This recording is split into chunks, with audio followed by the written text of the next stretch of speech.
नमो भगवते वासुदेवाय।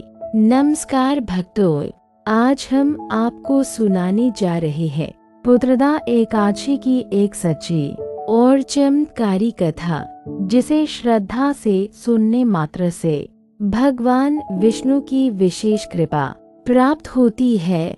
कहा जाता है, जो दंपति संतान सुख से वंचित होते हैं, यदि वे श्रद्धा से पुत्रदा एकादशी की कथा सुने और व्रत करें तो उनके जीवन की दिशा ही बदल जाती है।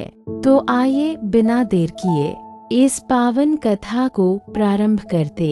भद्रावती नामक नगरी में एक धर्मपरायण राजा राज्य करता था। राजा का नाम था सुकर्मा और उनकी पत्नी का नाम था रानी शैव्या।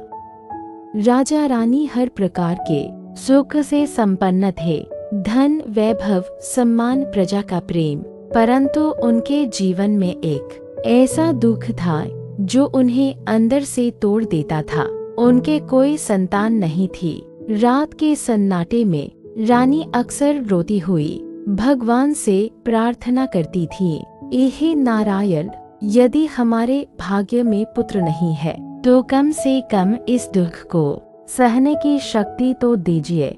राजा भी मन ही मन चिंतित रहते थे, ये हमारे बाद पितरों का श्राद्ध कौन करेगा, वंश कैसे आगे बढ़ेगा। एक दिन दुखी राजा वन की ओर निकल पड़े। वहाँ उन्हें मिले महर्षि लोमश।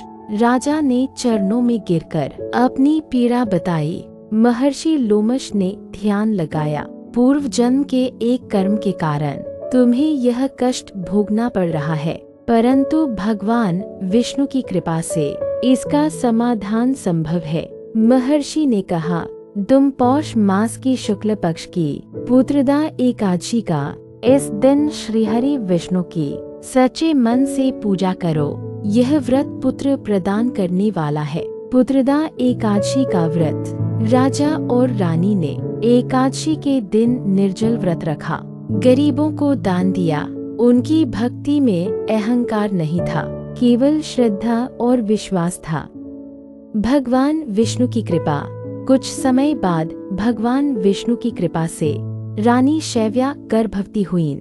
समय आने पर एक तेजस्वी धर्मात्मा पुत्र का जन्म हुआ। राजा रानी का जीवन आनंद से भर गया। जिस प्रकार राजा रानी की इच्छा पूरी हुई है, वैसे कि सबकी हो। राजा ने कहा, यह पुत्र नहीं, यह तो एकादशी का प्रसाद है। कथा से मिलने वाली सीख। पुत्रदा एकादशी केवल संतान के लिए नहीं, यह वंश, संस्कार और धर्म की रक्षा का व्रत है। सच्ची भक्ति से पूर्व जन्म के कर्म भी कट जाते हैं। पुत्रदा एकादशी व्रत से संतान सुख प्राप्त होता है, वंश की रक्षा होती है, पितरों की तृप्ति होती है और जीवन में धर्म की वृद्धि होती है। यदि आप संतान सुख की कामना करते हैं या किसी भी मनोकामना के लिए भगवान विष्णु की कृपा चाहते हैं, तो पुत्रदा एकादशी का व्रत अवश्य करें। ओम नमो भगवते वासुदेवाय। अगर आपको यह कथा अच्छी लगी हो तो लाइक जरूर करें, शेयर करें अपने परिवार और मित्रों के साथ, और ऐसी ही पावन कथाओं के लिए काशवी माधव H2F चैनल को सब्सक्राइब करना न भूलें। कमेंट में लिखें जय श्री हरि।